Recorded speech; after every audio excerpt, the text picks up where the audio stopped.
welcome to the podcast. I watched The Conjuring Ah, because you recommended it. Okay, and I had a hard time sleeping. I kept seeing stuff in the corner of the room.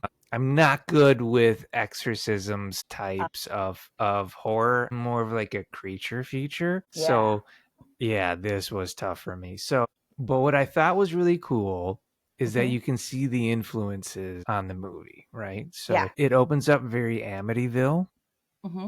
Yep. and then it closes very Exorcist. But the Mm-hmm. fun part in the middle of it is the birds. Oh, you love that. Yeah. It's a nod to Alfred Hitchcock. Yep.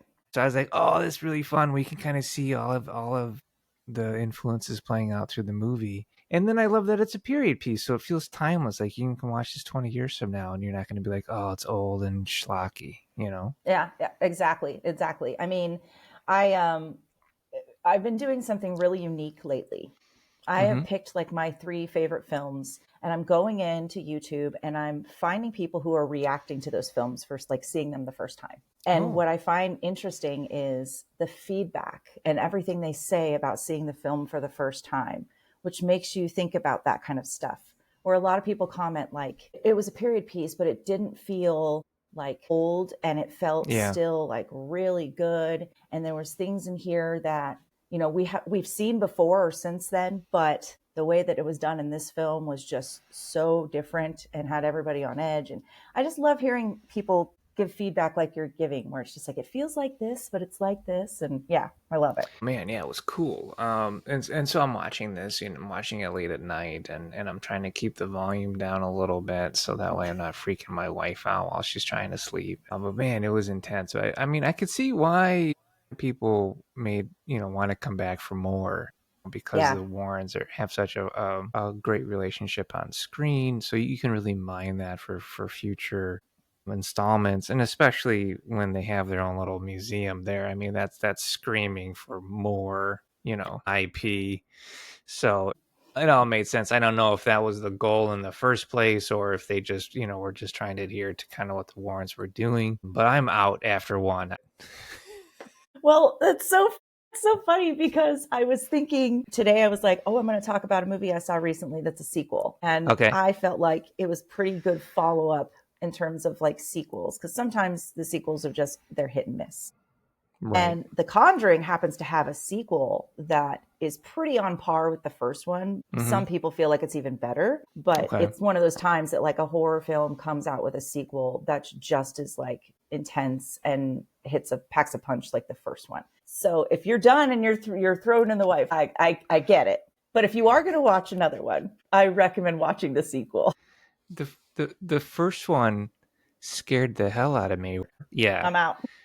I have to go on a like a comedy routine now. And we're getting ready to go into like October, so you're probably going to see more horror stuff anyway. So you might as well like cleanse your palate, kind of thing. I'm watching this movie and I'm like, this is good, but I understand why I never wanted to watch it. I was like, I see why she loves it. Yeah. Well, that being said, so that was the movie I watched that I really enjoyed. Did you watch anything recently? You said you watched a sequel that was good? I did. We actually, because we were just trying to catch up on a lot of movies we haven't seen recently. And we have the Regal Pass, so we try to go to the theater as many times as we can. Bring movies back to the theater. But we caught up and finally saw a sequel that we hadn't gotten to catch when it first came out, which was Nobody 2. And I haven't seen that yet.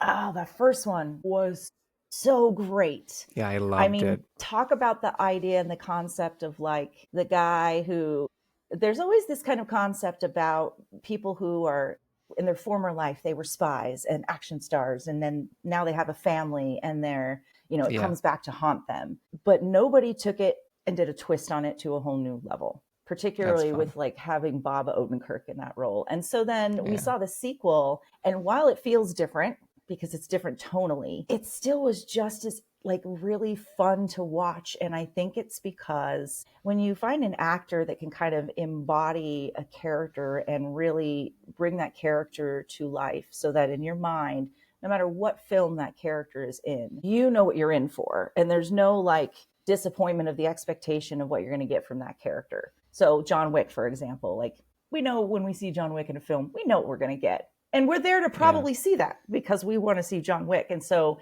I just thought Nobody 2 is one of those times that like it was a really fun sequel. I mean, it didn't have the kind of edginess that the first one did, which was very appealing, but this one was just so great. And, we've seen a lot of sequels lately that we've just been like, I'm so disappointed. Like you walk out, it just doesn't have that first, that feel like the first one does. But this one was just like one of those that I walked out and I felt happy. I thought it was a good sequel. I want to catch it. I definitely do. I mean, I think I might have even done a film analysis on the first one, but I really did love the first one. Everything from the dead man's hand on his wrist, where you're like, oh, that's interesting. There's just a little subtle visual character development to Yep. the unsuspecting action hero, which I love as a twist on the trope. Because, you had I'm in my 60s, I'm an action hero, right? That like Liam Neeson started, and like everybody kind of hopped on that bandwagon, Yeah. Sean Penn and everybody was doing it. But it made sense though, because Liam Neeson played like tough guys when he was, earlier in his career, Rob Roy. Right. So like it made sense to have that guy. But then you bring out somebody like Bob Odenkirk, known for comedy and sketch comedies, and then doing, dramatic roles and on his television. So then you start going, okay, now this is a nice fun twist. So I'm glad there's more of it. I didn't think they would make more because he had a heart attack. And I thought he was going to be done, obviously his action career is not having, but they did it, which is pretty awesome. They did. Yeah. And did not let up on the action in the second one. I mean, he's full out in the second one. That's so pretty awesome. I want to, my whole thing is I want to be Bob Odenkirk when I get older. I want to be that. Yeah. You just want to be that guy breaking ribs. So I did watch a movie that made me feel kind of meh. Yeah. I watched the remake of Red Sonja. We did too.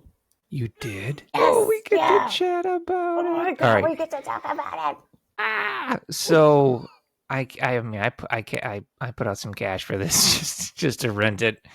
All right, little known fact about this movie: it actually was supposed to be the sequel to the Jason Momoa Conan from like, I don't know, was that 15 years ago or something? Yeah, like originally that was kind of the thought or whatever. Yeah, and then it went into developmental hell because they're like, it's too, she's too sexualized. I guess she had like fight scenes in there where she was naked.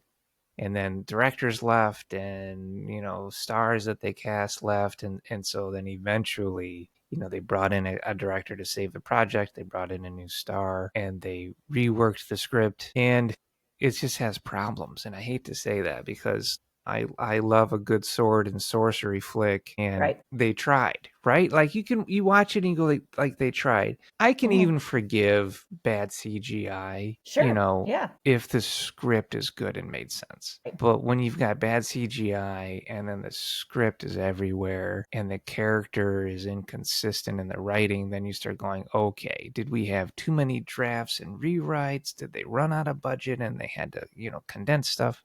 Yeah.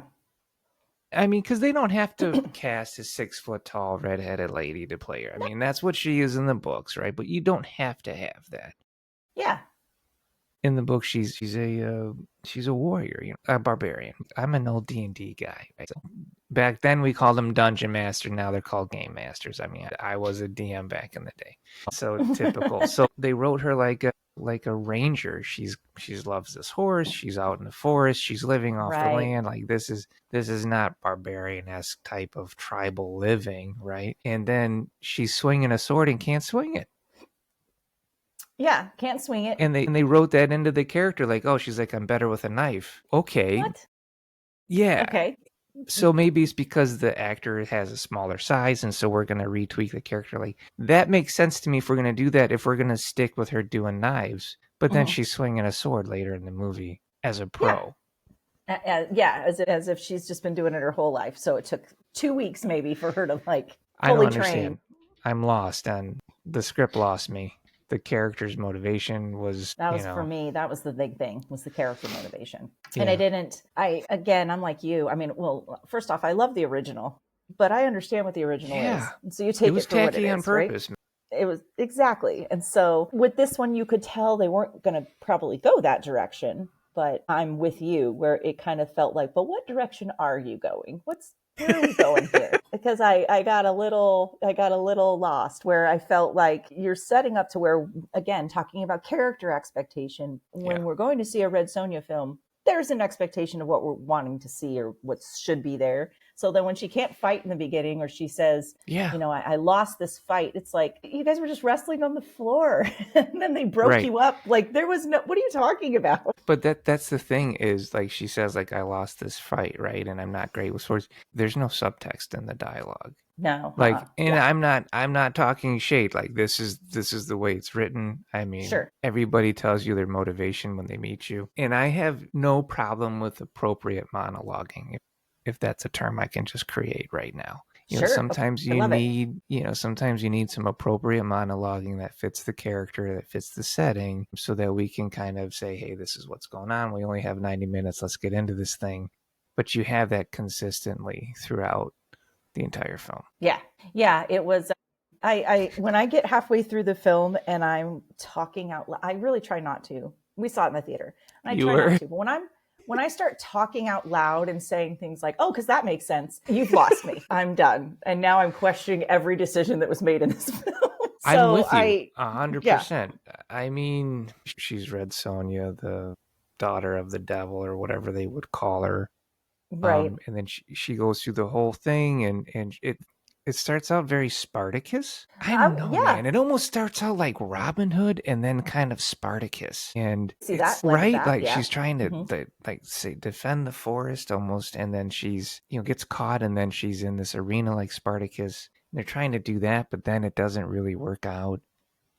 And then at the end of the film, it just kind of fizzles into, like, let's finish up the plot.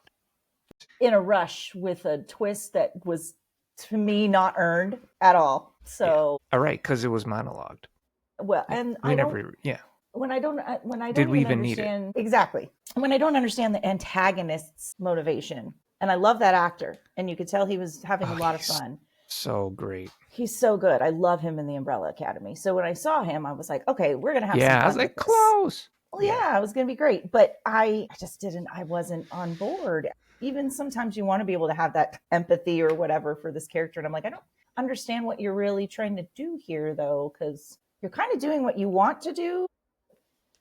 It was just, I think it was a mess. I agree. I agree. They were playing up the I'm the hero of my own story villain thing, right? Which is Mm-hmm. fine. Okay, go ahead and Right. do that. He was a slave, and then he's modernizing, everything. He's creating machines, which was kind of like, but okay, let's Okay. let's try something different. So Sure. we're creating machines, and then we're deforesting the area because we need the fuel. Okay, great, right, Yeah. that makes sense. But then we're going into a different theme now, like, because Mm-hmm. that could be considered evil enough as it is for Right. Yeah. the society that's not built for this type of industrialization. That's Sure. enough motivation. But we go a level deeper with him, where he's a slave who then wants to enslave everyone else, mind controlled wise, and become the thing that he hates the most, but we don't know why. Like, But we don't know why does why. he want to do that? Because everybody obeys him. No one's really fighting him. There's Nope. no real threats out there.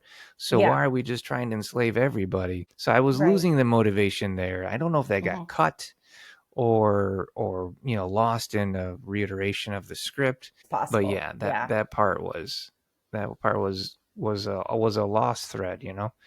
uh, the whole book thing, okay, it was about balance. I understand that. Sure. I fought all this for nothing type of Right. thing.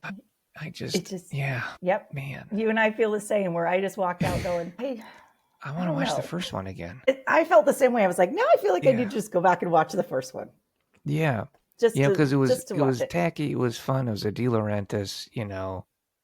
Yeah. This other one, it had good, like, practical effects. Like, the sets Sure. were look good, even when they did some green screen stuff or virtual whatever. If they're like swooping into the arena, like, that all looked good. It looked But cool. then once Yeah. we start throwing creatures in there, we're like, man, Oh, this yeah. CGI is It's rough. tough. And you feel like if And you were in development hell that long and you were in production that long, it feels like, with reshoots and everything, you had enough time to maybe work on that a little bit. But or prune I it don't out. know. Just be like, we Yeah, can't do a exactly. Cyclops that looks right.